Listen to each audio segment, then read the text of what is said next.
Chapter 1. Why are people? Intelligent life on a planet comes of age when it first works out the reason for its own existence. If superior creatures from space ever visit Earth, the first question they will ask, in order to assess the level of our civilization, is, have they discovered evolution yet? Living organisms had existed on Earth without ever knowing why for over 3,000 million years, before the truth finally dawned on one of them. His name was Charles Darwin. To be fair, others had had inklings of the truth, but it was Darwin who first put together a coherent and tenable account of why we exist. Darwin made it possible for us to give a sensible answer to the curious child whose question heads this chapter. We no longer have to resort to superstition when faced with the deep problems. Is there a meaning to life? What are we for? What is man? After posing the last of these questions, the eminent zoologist G.G. Simpson put it thus. The point I want to make now is that all attempts to answer that question before 1859 are worthless, and that we will be better off if we ignore them completely. Endnote. Some people, even non-religious people, have taken offence at this quotation. I agree that at first it sounds terribly Philistine and gauche and intolerant, a bit like Henry Ford's history is more or less bunk. But, religious answers apart, I am familiar with them, save your stamp. When you're actually challenged to think of pre-Darwinian answers to the questions, what is man, is there a meaning to life, what are we for, can you, as a matter of fact, think of any that are not now worthless, except for their considerable historic interest? There is such a thing as being just plain wrong, and that is what, before 1859, all answers to those questions were. Today, the theory of evolution is about as much open to doubt as the theory that the Earth goes round the sun, but the full implications of Darwin's revolution have yet to be widely realized. Zoology is still a minority subject in universities, and even those who choose to study it often make their decision without appreciating its profound philosophical significance. Philosophy and the subjects known as humanities are still taught almost as if Darwin had never lived. No doubt this will change in time. In any case, this book is not intended as a general advocacy of Darwinism. Instead, it will explore the consequences of the evolution theory for a particular issue. Its purpose is to examine the biology of selfishness and altruism. Apart from its academic interest, the human importance of this subject is obvious. It touches every aspect of our social lives, our loving and hating, fighting and cooperating, giving and stealing, our greed and our generosity. These are claims that could have been made for Konrad Lorenz's On Aggression, Robert Ardrey's The Social Contract, and Irenaeus Eibel-Eibesfeldt's Love and Hate. The trouble with these books is that their authors got it totally and utterly wrong. They got it wrong because they misunderstood how evolution works. They made the erroneous assumption that the important thing in evolution is the good of the species, or the group, rather than the good of the individual, or the gene. It is ironic that Ashley Montagu should criticize Lorenz as a direct descendant of the nature red in tooth and claw thinkers of the 19th century. As I understand Lorenz's view of evolution, he would be very much at one with Montagu in rejecting the implications of Tennyson's famous phrase. Unlike both of them, I think nature red in tooth and claw sums up our modern understanding of natural selection admirably. Before beginning on my argument itself, I want to explain briefly what sort of an argument it is and what sort of an argument it is not. If we were told that a man had lived a long and prosperous life in the world of Chicago gangsters, we would be entitled to make some guesses as to the sort of man he was. We might expect that he would have qualities such as toughness, a quick trigger finger, and the ability to attract loyal friends. These would not be infallible deductions, but you can make some inferences about a man's character if you know something about the conditions in which he has survived and prospered. The argument of this book is that we, and all other animals, are machines created by our genes.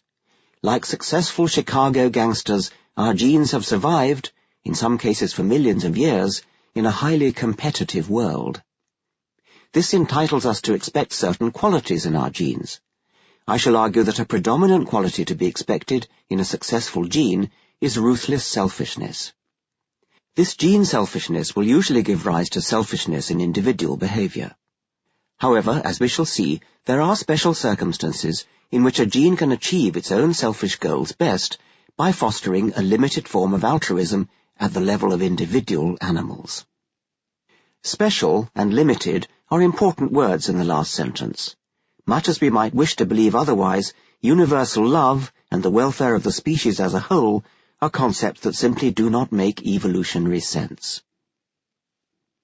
This brings me to the first point I want to make about what this book is not. I am not advocating a morality based on evolution. I am saying how things have evolved. I am not saying how we humans morally ought to behave. I stress this because I know I am in danger of being misunderstood by those people, all too numerous, who cannot distinguish a statement of belief in what is the case from an advocacy of what ought to be the case. My own feeling is that a human society based simply on the genes' law of universal ruthless selfishness would be a very nasty society in which to live. But unfortunately, however much we may deplore something, it does not stop it being true. Endnote. Critics have occasionally misunderstood this book to be advocating selfishness as a principle by which we should live. Others, perhaps because they read the book by title only, or never made it past the first 2 pages, have thought that it was saying that, whether we like it or not, selfishness and other nasty ways are an inescapable part of our nature. This error is easy to fall into if you think, as many people unaccountably seem to, that genetic determination is for keeps, absolute and irreversible. In fact, as we shall see later, genes determine behavior only in a statistical sense. A good analogy is the widely conceded generalization that a red sky at night is the shepherd's delight. It may be a statistical fact that a good red sunset portends a fine day on the morrow, but we would not bet a large sum on it. We know perfectly well that the weather is influenced in very complex ways by many factors. Any weather forecast is subject to error. It is a statistical forecast only.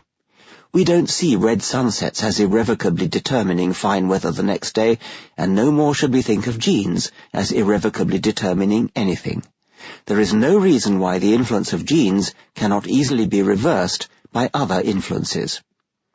For a full discussion of genetic determinism and why misunderstandings have arisen, see Chapter 2 of my book, The Extended Phenotype, and my paper, Sociobiology, The New Storm in a Teacup.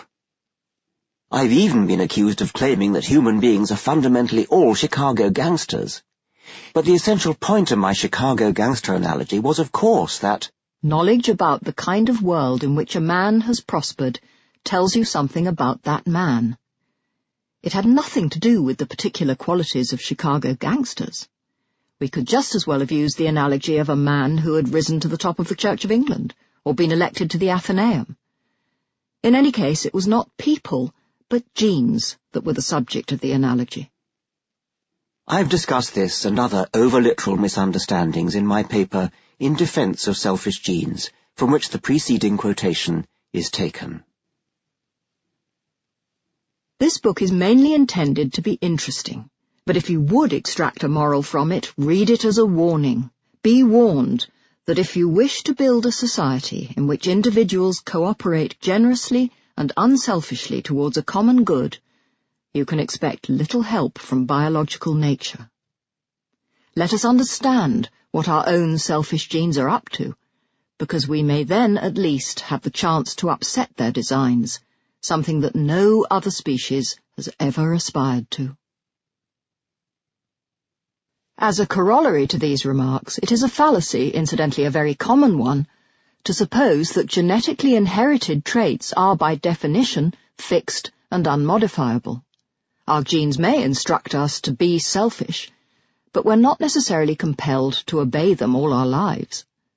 It may just be more difficult to learn altruism than it would be if we were genetically programmed to be altruistic.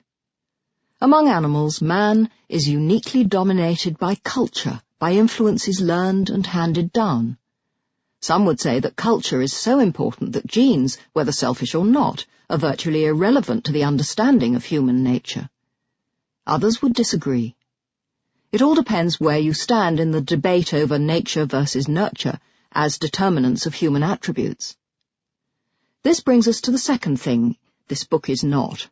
It is not an advocacy of one position or another in the nature-nurture controversy. If genes really turn out to be totally irrelevant to the determination of modern human behavior, if we really are unique among animals in this respect, it is, at the very least, still interesting to inquire about the rule to which we have so recently become the exception. And if our species is not so exceptional as we might like to think, it is even more important that we should study the rule. The third thing this book is not is a descriptive account of the detailed behaviour of man or of any other particular animal species. I shall use factual details only as illustrative examples. I shall not be saying, if you look at the behaviour of baboons, you'll find it to be selfish, therefore the chances are that human behaviour is selfish also. The logic of my Chicago gangster argument is quite different. It is this. Humans and baboons have evolved by natural selection. If you look at the way natural selection works, it seems to follow that anything that has evolved by natural selection should be selfish. Therefore we must expect that when we go and look at the behaviour of baboons, humans, and all other living creatures, we shall find it to be selfish. If we find that our expectation is wrong, if we observe that human behaviour is truly altruistic, then we shall be faced with something puzzling, something that needs explaining. Before going any further, we need a definition. An entity, such as a baboon, is said to be altruistic if it behaves in such a way as to increase another such entity's welfare at the expense of its own. Selfish behaviour has exactly the opposite effect. Welfare is defined as chances of survival, even if the effect on actual life and death prospects is so small as to seem negligible. One of the surprising consequences of the modern version of the Darwinian theory is that apparently trivial, tiny influences on survival probability can have a major impact on evolution. This is because of the enormous time available for such influences to make themselves felt. It is important to realize that the above definitions of altruism and selfishness are behavioral, not subjective. I'm not concerned here with the psychology of motives. I'm not going to argue about whether people who behave altruistically are really doing it for secret or subconscious selfish motives. Maybe they are, and maybe they aren't, and maybe we can never know. But in any case, that is not what this book is about. My definition is concerned only with whether the effect of an act is to lower or raise the survival prospects of the presumed altruist and the survival prospects of the presumed beneficiary. It is a very complicated business to demonstrate the effects of behaviour on long-term survival prospects. In practice, when we apply the definition to real behaviour, we must qualify it with the word apparently. An apparently altruistic act is one that looks, superficially, as if it must tend to make the altruist more likely, however slightly, to die, and the recipient more likely to survive. It often turns out on closer inspection that acts of apparent altruism are really selfishness in disguise. Once again, I do not mean that the underlying motives are secretly selfish, but that the real effects of the act on survival prospects are the reverse of what we originally thought. I'm going to give some examples of apparently selfish and apparently altruistic behaviour. It is difficult to suppress subjective habits of thought when we are dealing with our own species, so I shall choose examples from other animals instead. First, some miscellaneous examples of selfish behaviour by individual animals. Black-headed gulls nest in large colonies, the nests being only a few feet apart. When the chicks first hatch out, they are small and defenceless and easy to swallow. It's quite common for a gull to wait until a neighbour's back is turned, perhaps while it is away fishing, and then pounce on one of the neighbour's chicks and swallow it whole. It thereby obtains a good, nutritious meal without having to go to the trouble of catching a fish, and without having to leave its own nest unprotected. More well known is the macabre cannibalism of female praying mantises. Mantises are large carnivorous insects. They normally eat smaller insects such as flies, but they will attack almost anything that moves. When they mate, the male cautiously creeps up on the female, mounts her, and copulates. If the female gets the chance, she will eat him, beginning by biting his head off, either as the male is approaching or immediately after he mounts or after they separate. It might seem most sensible for her to wait until copulation is over before she starts to eat him. But the loss of the head does not seem to throw the rest of the male's body off its sexual stride. Indeed, since the insect head is the seat of some inhibitory nerve centers, it is possible that the female improves the male's sexual performance by eating his head. If so, this is an added benefit. The primary one is that she obtains a good meal. End note. I first learned this odd fact about male insects during a research lecture by a colleague on caddisflies. He said that he wished he could breed caddises in captivity, but, try as he would, he could not persuade them to mate. At this, the professor of entomology growled from the front row, as if it were the most obvious thing to have overlooked. "Haven't you tried cutting their heads off?" The word selfish may seem an understatement for such extreme cases as cannibalism, although these fit well with our definition. Perhaps we can sympathize more directly with the reported cowardly behavior of emperor penguins in the Antarctic. They've been seen standing on the brink of the water, hesitating before diving in because of the danger of being eaten by seals. If only one of them would dive in, the rest would know whether there was a seal there or not. Naturally, nobody wants to be the guinea pig, so they wait, and sometimes even try to push each other in. More ordinarily, selfish behavior may simply consist of refusing to share some valued resource, such as food, territory, or sexual partners. Now for some examples of apparently altruistic behavior. The stinging behavior of worker bees is a very effective defense against honey robbers. But the bees who do the stinging are kamikaze fighters. In the act of stinging, vital internal organs are usually torn out of the body and the bee dies soon afterwards. Her suicide mission may have saved the colony's vital food stocks, but she herself is not around to reap the benefits. By our definition, this is an altruistic behavioral act. Remember that we are not talking about conscious motives. They may or may not be present, both here and in the selfishness examples, but they are irrelevant to our definition.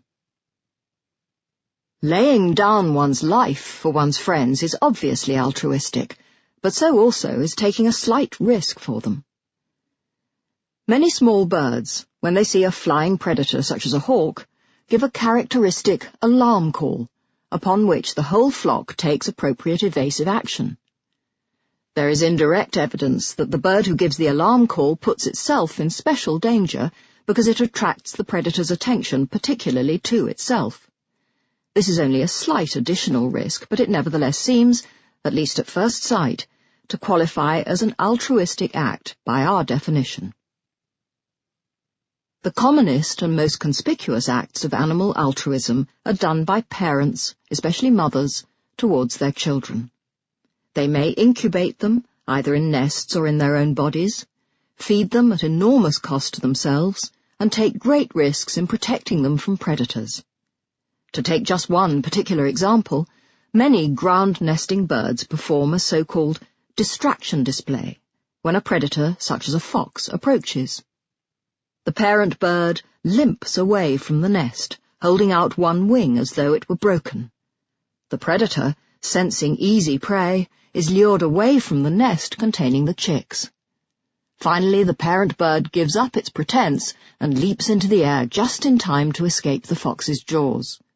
It has probably saved the life of its nestlings, but at some risk to itself. I am not trying to make a point by telling stories. Chosen examples are never serious evidence for any worthwhile generalization. These stories are simply intended as illustrations of what I mean by altruistic and selfish behaviour at the level of individuals. This book will show how both individual selfishness and individual altruism are explained by the fundamental law that I'm calling gene selfishness. But first I must deal with a particular erroneous explanation for altruism because it is widely known and even widely taught in schools. This explanation is based on the misconception that I've already mentioned, that living creatures evolve to do things for the good of the species or for the good of the group. It is easy to see how this idea got its start in biology. Much of an animal's life is devoted to reproduction, and most of the acts of altruistic self-sacrifice that are observed in nature are performed by parents towards their young. Perpetuation of the species is a common euphemism for reproduction, and it is undeniably a consequence of reproduction. It requires only a slight overstretching of logic to deduce that the function of reproduction is to perpetuate the species. From this, it is but a further short, false step to conclude that animals will in general behave in such a way as to favour the perpetuation of the species. Altruism towards fellow members of the species seems to follow. This line of thought can be put into vaguely Darwinian terms. Evolution works by natural selection, and natural selection means the differential survival of the fittest. But are we talking about the fittest individuals, the fittest races, the fittest species, or what? For some purposes, this does not greatly matter, but when we're talking about altruism, it is obviously crucial. If it is species that are competing in what Darwin called the struggle for existence, the individual seems best regarded as a pawn in the game, to be sacrificed when the greater interest of the species as a whole requires it. To put it in a slightly more respectable way, a group, such as a species or a population within a species, whose individual members are prepared to sacrifice themselves for the welfare of the group, may be less likely to go extinct than a rival group, whose individual members place their own selfish interests first. Therefore, the world becomes populated mainly by groups consisting of self-sacrificing individuals.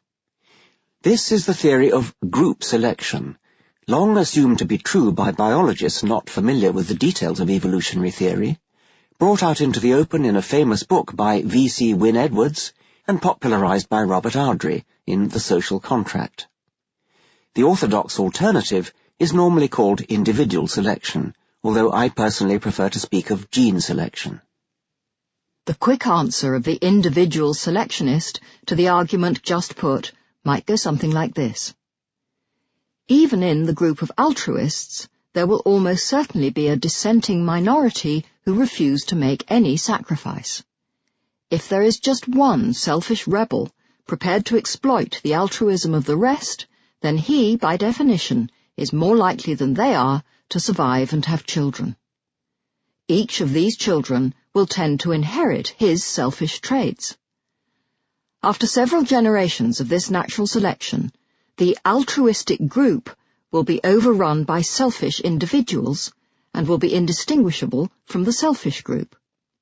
Even if we grant the improbable chance existence initially of pure altruistic groups without any rebels, it is very difficult to see what is to stop selfish individuals migrating in from neighbouring selfish groups and by intermarriage contaminating the purity of the altruistic groups.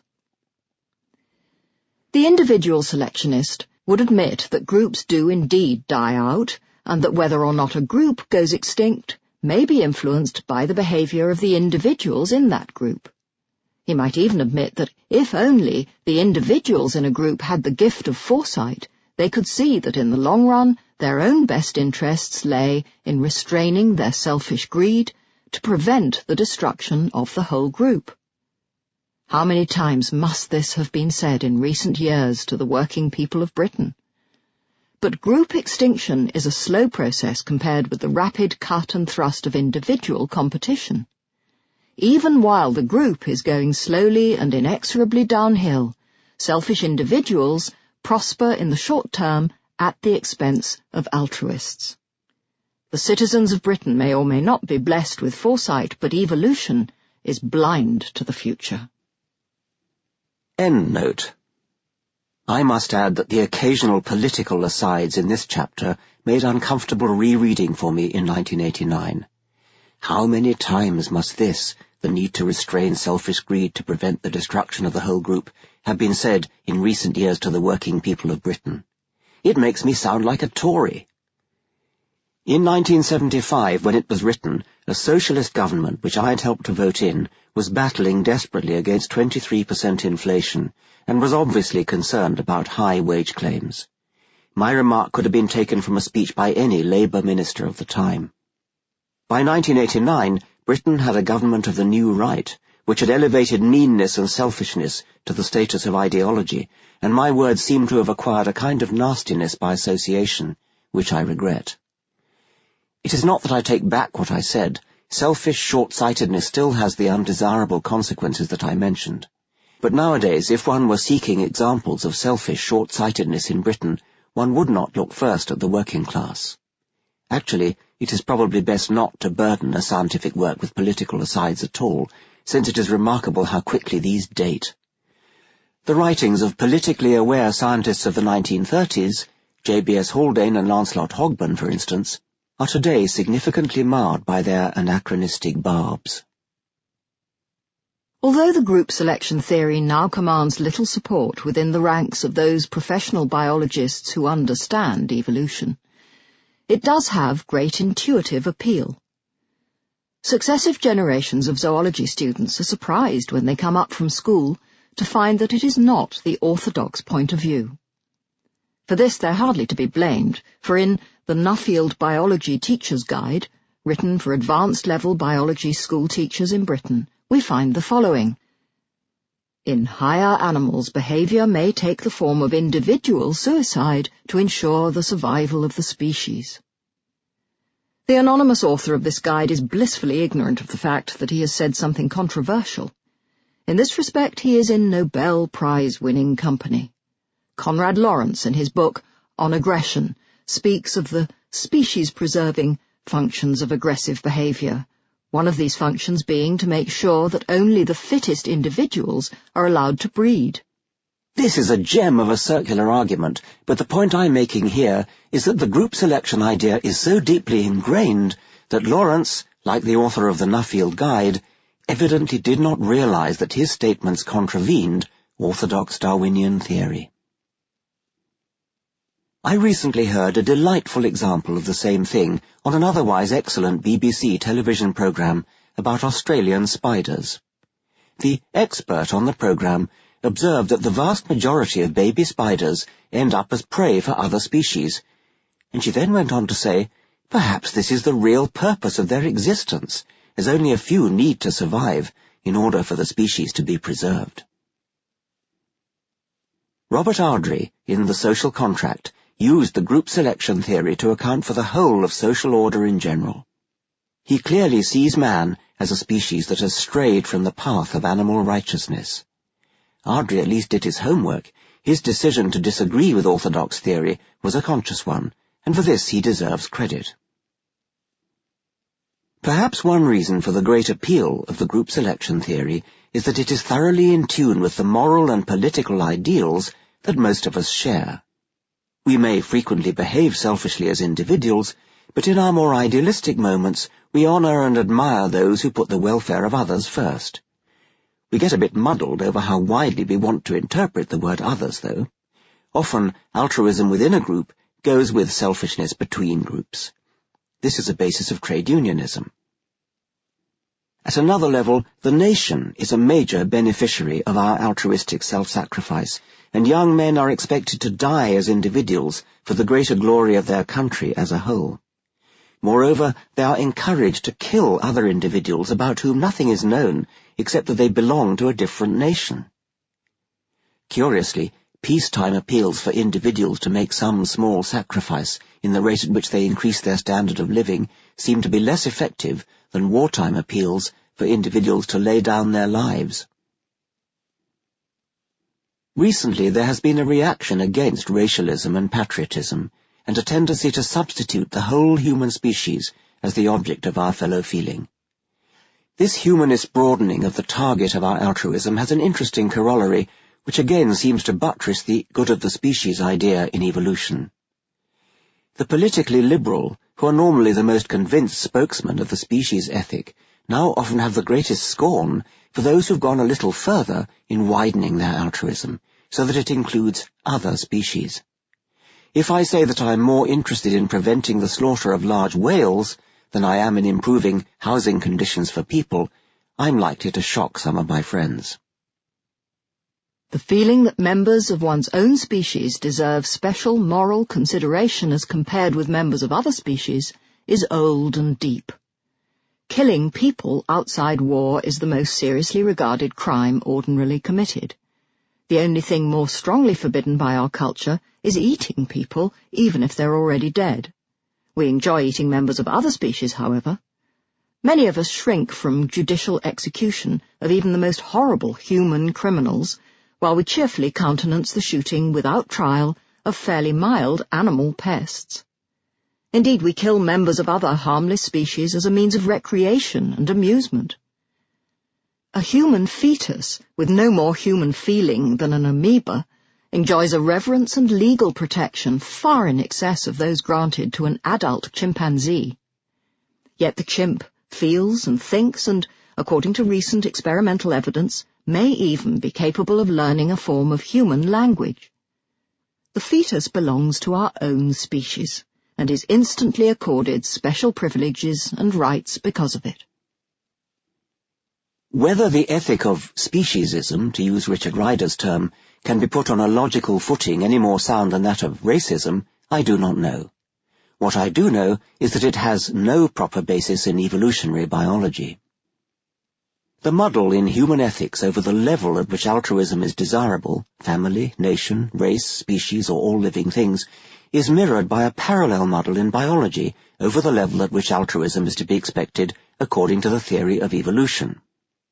Even the group selectionist would not be surprised to find members of rival groups being nasty to each other. In this way, like trade unionists or soldiers, they are favouring their own group in the struggle for limited resources. But then it is worth asking how the group selectionist decides which level is the important one. If selection goes on between groups within a species and between species, why should it not also go on between larger groupings? Species are grouped together into genera, genera into orders, and orders into classes.